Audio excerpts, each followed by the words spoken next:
Assalamualaikum warahmatullahi wabarakatuh dan salam sejahtera. Terima kasih kepada saudara moderator yang berbahagia Datin Seri Hajah Nur Zamani binti Abdul Hamid, Ketua Pengarah Pendidikan Malaysia, Kementerian Pendidikan Malaysia, Yang Berurusan Dr. Muhammad Suhaimi bin Muhammad Ali, Pengarah Jabatan Pendidikan Negeri Perak, Yang Berurusan Puan Nurizan binti Muhammad, Tokoh Guru Kebangsaan tahun 2021, yang saya muliakan Tuan Haji Jamaluddin bin Hussein, Presiden Sasnet, Yang Berurusan Dr. Nur Saidatul Akmal Mazlan, Seusaha Kehormat Sasnet, yang saya muliakan Datin Samadiah binti Ahmad, Koordinator Program Webinar Kelestarian Kebangsaan 2021 Anjuran Sasnet, para panel webinar Kelestarian Kebangsaan 2021, tuan-tuan dan puan-puan yang saya hormati sekalian. Alhamdulillah, pertamanya saya ingin mengucapkan syukur kerana diberikan kesempatan untuk dapat bersama di dalam webinar pada pagi ini.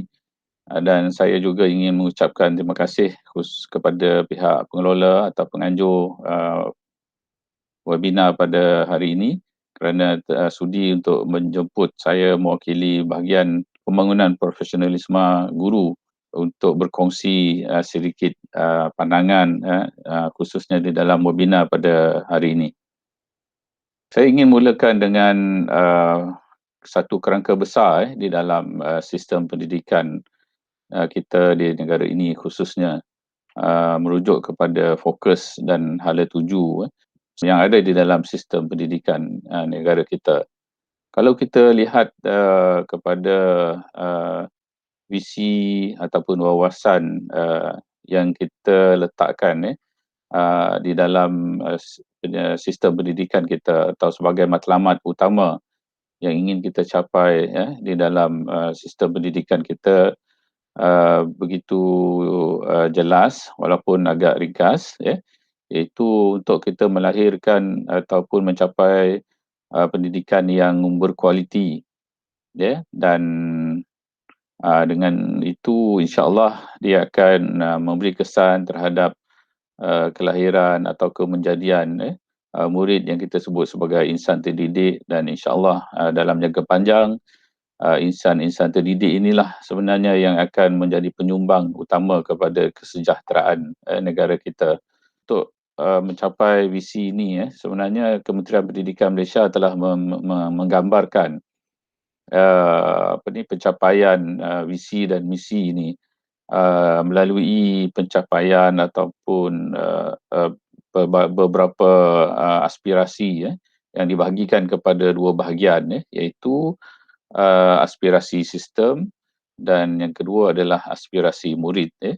Jadi kalau kita lihat kepada aspirasi murid, tuan-tuan, sebenarnya apakah perkara-perkara utama yang ingin kita capai pada anak-anak murid kita melalui 6 aspirasi murid yang diletakkan di dalam sistem pendidikan kita? Secara asasnya kita ingin melahirkan murid-murid yang memiliki ilmu pengetahuan, sebab inilah urusan utama sebenarnya dalam sistem mana-mana sistem pendidikan, ilmu, soal ilmu. Dan begitu juga kita ingin pada masa yang sama melahirkan golongan pelajar atau generasi pelajar yang memiliki kemahiran berfikir. Dan di situ dalam sistem pendidikan kita hari ini, kita letakkan satu standard bahawa murid-murid kita harus memiliki kemahiran berfikir pada aras tinggi. Sebab ini adalah keperluan untuk membolehkan anak-anak kita atau generasi muda kita berhadapan dengan berbagai cabaran di dalam abad ke-21 di mana mereka hidup pada masa ini. Begitu juga kita ingin melahirkan ataupun meletakkan kemahiran memimpin kepada anak-anak kita atau generasi muda kita, sama ada di peringkat kecil atau pada skala yang besar, atau sekurang-kurangnya mereka boleh memimpin diri mereka sendiri. Dan dalam aspirasi ini juga kita ingin melahirkan murid-murid yang mempunyai kemahiran pelbagai bahasa. Dalam aspirasi ini kita sebut dua bahasa sekurang-kurangnya dikuasai oleh murid. Di dalam sistem pendidikan kita, kita ada bahasa kebangsaan iaitu bahasa Melayu, dan murid-murid kita harus juga memiliki satu lagi bahasa tambahan atau bahasa kedua yang membolehkan mereka untuk berada ataupun memainkan peranan yang lebih baik di dalam pesada atau di peringkat antarabangsa dan sebagainya. Dan pada masa yang sama juga kita ingin melahirkan murid-murid yang mempunyai etika dan juga tahap kerohanian yang tinggi, yang membolehkan mereka memiliki akhlak yang mulia dan mempunyai jati diri yang tinggi untuk berhadapan dengan pelbagai cabaran. Dan akhir sekali, sebagai rakyat Malaysia, uh, kita ingin melahirkan murid-murid atau generasi pelajar yang memiliki identiti nasional sebagai seorang rakyat Malaysia, di mana mereka boleh bergaul dan bersatu padu sebagai salah seorang daripada anggota rakyat di dalam negara Malaysia yang berbilang kaum, berbilang agama dan sebagainya. Jadi untuk mencapai visi dan juga pelbagai aspirasi ini, tuan-tuan, kita Kementerian Pendidikan Malaysia sebenarnya telah merangka suatu agenda besar yang diletakkan di dalam suatu kerangka perancangan yang jangka panjang, main blueprint Kementerian Pendidikan Malaysia yang disebut sebagai Pelan Pembangunan Pendidikan Malaysia 2013-2025. Jadi hakikatnya hari ini kita berada pada tahun 2021 dan sebenarnya kita sedang berada pada gelombang ketiga atau gelombang terakhir di dalam Pelan Pembangunan Pendidikan Malaysia ini, tuan-tuan. Dan pelan ini sebenarnya dirangka untuk mencapai ataupun melaksanakan, melestarikan dasar pendidikan negara yang telah digubal sebelum ini, dan juga merujuk kepada falsafah pendidikan kebangsaan yang menjadi tunjang kepada sistem pendidikan kebangsaan kita. Untuk mencapai semua hasrat ini yang kita letak sebagai visi, misi, aspirasi ini, tuan-tuan, dan bertunjangkan kepada falsafah pendidikan kebangsaan kita, yang kita ada satu sistem kerja atau gerak kerja kita untuk mencapai semua perkara-perkara ini. Kalau kita lihat di dalam sistem pendidikan kita, kita ada pelbagai peringkat. Di peringkat pembuat dasar, di peringkat pengoperasi dasar dan juga pelaksana dasar-dasar itu. Jadi dalam sistem kita, kita lihat tentulah yang paling atas dalam sistem pendidikan ini adalah Kementerian Pendidikan itu sendiri. Dan diikuti kalau di peringkat negeri kita ada JPN, kita ada PPD, dan akhirnya di peringkat yang paling asas adalah kita ada sekolah-sekolah. Dan di dalam sekolah itu ada unit-unit yang lebih kecil iaitu bilik-bilik darjah. Kali pada masa ini kita ada 10,225 buah sekolah rendah dan menengah yang ada di dalam sistem pendidikan di negara kita. Dan inilah unit yang saya kira sangat kritikal untuk kita berikan perhatian di dalam sistem pendidikan, sebab apapun yang kita rangka di dalam perancangan kita, dalam pelan induk kita, semuanya harus diterjemahkan dan dicapai oleh di dalam unit-unit yang kecil, terutama sekali di peringkat sekolah dan juga di peringkat bilik darjah. Dan kalau kita lihat di dalam unit yang paling kecil ini, tuan-tuan, tentulah pemain ataupun pelaku utamanya adalah wira-wira kita yang kita sebut sebagai para pendidik, barisan pendidik kita, guru-guru kita yang berjumlah lebih daripada 400,000 pada masa ini. Kesan akhir kepada peranan segala perancangan dan peranan yang dimainkan oleh guru-guru itu adalah kepada satu golongan yang paling besar dan paling kritikal kepada kelestarian pembangunan negara kita, iaitu generasi muda kita, atau dalam sistem sekolahan kita sebut sebagai murid-murid kita yang menjadi sasaran utama yang akan menjadi modal insan dan pemimpin pada masa hadapan. Untuk memastikan guru-guru kita kekal berkualiti, kita perlu memastikan guru-guru ini melalui ataupun mengikuti program pembangunan guru secara berterusan sepanjang kerjaya mereka. Inilah peranan utama yang dimainkan oleh bahagian pembangunan profesionalisme guru atau BPG ini, memainkan peranan utama sebagai pembentuk dasar pembangunan profesionalisme guru berdasarkan atau bersandarkan kepada keliling perkhidmatan bilangan ke-6 tahun 2005 yang telah dikeluarkan oleh pihak kerajaan Malaysia berkaitan dengan dasar latihan sumber manusia dalam sektor awam yang menetapkan setiap pegawai anggota perkhidmatan awam ini perlu melalui latihan sekurang-kurangnya 5 hari dalam setahun. Jadi itu asas dasar utama yang kita gunakan. Di samping itu, di peringkat kementerian, kita telah mewujudkan merangka Pelan Induk Pembangunan Profesionalisme Keguruan yang menjadi dokumen asas kepada perancangan pembangunan dan juga latihan guru-guru kita. Begitu juga daripada pelan ini, kita telah merangka Pelan Pembangunan Profesionalisme Berterusan untuk pegawai perkhidmatan pendidikan kita. Dan pada masa yang sama juga kerajaan di kementerian khususnya telah memperkenalkan satu sistem yang disebut sebagai mata kredit atau singkatan dia MyPBB. Dan untuk melaksanakan pelbagai latihan ataupun program pembangunan berterusan ini, kita ada standard-standard kita. Jadi pada masa ini Kementerian Pendidikan Malaysia sebenarnya telah merangka satu standard yang kita sebut sebagai Standard Guru Malaysia versi 2.0 yang merujuk kepada 4 elemen utama. Daripada 4 elemen ini sebenarnya dia ada 15 kompetensi yang ingin kita capai dan dipagari dengan etika keguruan yang juga merujuk kepada 4 perkara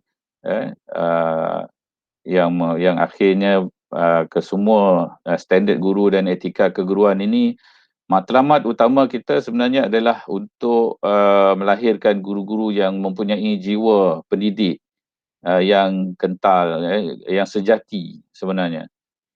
Dan begitu juga pada masa yang sama kita di kementerian telah menyediakan satu standard juga, iaitu yang kita sebut sebagai kompetensi secara khusus kompetensi guru-guru dalam bidang STEM atau kita sebut sebagai ComSTEM, yang juga bertujuan untuk melahirkan guru-guru yang mengajar yang terlibat dalam bidang STEM ini supaya mereka menjadi guru-guru STEM yang berkualiti. Begitu juga kita pada masa yang sama kita telah menyediakan standard program pembangunan berterusan untuk pelbagai peringkat ataupun jenis program-program latihan yang dikendalikan oleh kementerian. Jadi ini standard-standard yang kita gunakan bagi memastikan guru-guru kita berkualiti sepanjang perkhidmatan mereka. Sejak sekian lama sebenarnya Kementerian Pendidikan telah menyediakan satu sistem sistem yang kita sebut sebagai pada masa inilah sistem pengurusan latihan KPM atau secara ringkas disebut sebagai SPL KPM. Seusaha latihan akan memasukkan maklumat-maklumat mereka yang mengikuti latihan ini di dalam sistem. Pegawai-pegawai yang hadir itu hanya perlu scan saja dan atau masukkan maklumat, automatically dia akan dimasukkan di dalam SPL KPM inilah. Dan di peringkat kementerian kita kumpul maklumat-maklumat ini dalam sistem ini dan kita laporkan sebenarnya di dalam mesyuarat-mesyuarat utama di peringkat kementerian. Begitu juga kita mengadakan ataupun menyediakan untuk dari segi pelaksanaan ini pelan operasi latihan di mana kerangka-kerangka dan juga standard tadi diterjemahkan dalam pelan operasi latihan ini dalam pelbagai bentuk. Di peringkat kementerian juga, kita terlibat di dalam perancangan pelan strategik penajaan peringkat KPM. Sebab khususnya untuk sebagai usaha penyediaan juran bagi HLP, hadiah latihan persekutuan. Jadi sebenarnya tuan-tuan guru-guru kita yang mengikuti ataupun dianugerahkan dengan hadiah latihan persekutuan atau HLP ni setiap tahun atau kita secara mudahnya kita sebut beasiswa lah. Beasiswa untuk kita sambung master, sambung PhD dan sebagainya itu sebenarnya terletak atau termasuk di dalam kerangka pelan strategik penajaan KPM yang ditetapkan dia punya hala tujunya itu di BPG dari segi jenis-jenis kursus yang diikuti oleh guru dalam tempoh-tempoh tertentu di peringkat master dan PhD ni. Itu lagi perkembangan terbaru BPG sedang merangka perancangan latihan berkaitan dengan pendidikan digital kepada semua guru-guru. Sebab kita sedar dan kita sangat peka bahawa guru-guru kita sangat memerlukan kemahiran digital untuk diintegrasikan di dalam proses PDP mereka. Bukan saja diperlukan pada masa pandemik tetapi ia juga adalah satu keperluan untuk kepada guru-guru kita bagi melaksanakan proses PDP ini pada masa akan datang, khususnya dalam konteks pendidikan abad ke-21 yang akan sedang kita lalui lah ataupun akan dilalui oleh anak-anak kita. Jadi merujuk kepada apa yang saya sebutkan tadi, sistem mata kredit ini tuan-tuan. Dasar kementerian ialah kita menetapkan supaya sebahagian besar ataupun guru-guru ni, pegawai perkhidmatan pendidikan ini memperolehi sekurang-kurangnya 42 mata kredit. Jadi macam mana guru-guru kita memperolehi 42 mata kredit ini sebenarnya adalah melalui pelbagai jenis aktiviti yang tuan-tuan boleh lihat di sinilah aktiviti pembangunan profesionalisme berterusan ini. Kita ada 13 aktiviti sebenarnya melalui aktiviti kursus, seminar, conference, convention, itu satu kelompok. Begitu juga dengan satu lagi aktiviti melibatkan wacana ilmu, perkongsian ilmu, taklimat, agak biasa kita dengar. Kemudian aktiviti bimbingan, pementoran, program komuniti pembelajaran profesional atau PLC. Begitu juga mata kredit ni boleh diperolehi melalui peningkatan akademik, sambung belajar di peringkat master, PhD. Guru-guru kita juga boleh memperolehi mata kredit melalui e-pembelajaran, EBSA dan berbagai jenis e-pembelajaran yang boleh diikuti dalam delima dan sebagainya. Begitu juga aktiviti penyelidikan, menyumbang kepada mata kredit, guru-guru yang aktif dalam penulisan, karya dan sebagainya juga boleh mengutip mata kredit. Begitu juga lawatan penanda arasan di peringkat daerah, peringkat negeri, kebangsaan, antarabangsa juga menyumbang kepada pemberian mata kredit. Dan bagi aktiviti yang suka membaca buku, pelbagai jenis buku juga boleh kutip mata kredit, pembacaan buku, sumbangan aktiviti program sangkutan di organisasi luar dan dalam peringkat KPM juga boleh, dan sumbangan lain berbentuk profesional dan bukan profesional, dan akhir sekali ialah projek inovasi. Jadi banyak pilihan sebenarnya dan aktiviti-aktiviti ini sebenarnya adalah aktiviti yang biasalah, yang familiar dilakukan oleh guru-guru kita.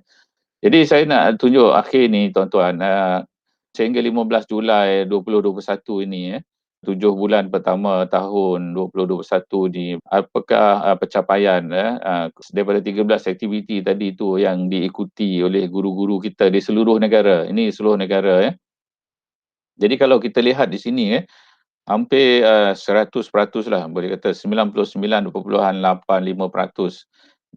guru-guru kita mereka mengikuti program yang utamanya adalah wacana dalam bentuk wacana ilmu taklimat, bicara profesional, perkongsian ilmu, sesi dialog, ceramah dan lain-lain lah. So ini bentuk aktiviti paling popular dan paling banyak diikuti oleh guru-guru. Diikuti dengan yang kedua, kebanyakan guru kita menghadiri kursus, bengkel, seminar, convention, di peringkat berbagai peringkat lah, peringkat sekolah, peringkat degree, peringkat kebangsaan, antarabangsa pun ada. Yang ketiga, kebanyakan guru-guru sekitar 64% juga mengikuti ataupun melakukan aktiviti komuniti pembelajaran profesional atau Professional Learning Community, PLC di peringkat sekolah, PPD dan sebagainya. Agak besar jugalah jumlah ni.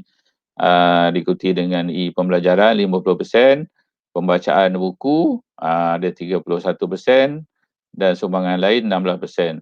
Tapi yang saya rasa perlu kita beri perhatian bersama juga adalah aktiviti-aktiviti yang agak kecil ini jumlahnya pada masa inilah kita dapati iaitu aktiviti bimbingan dan pementoran. Ini kebanyakannya dilakukan di peringkat pengurusan sekolah lah, pengetua, guru besar, PPD kan. Tapi yang agak kecil kalau kita lihat di sini sebenarnya ini terbuka kepada semua guru, iaitu aktiviti penulisan dan pengkaryaan kreatif masih agak kecil 2%. Lawatan pendandarasan mungkin pada masa COVID pandemik ni memang sukar untuk kita buat. Aktiviti inovasi pun sangat kecil, tak sampai 1%.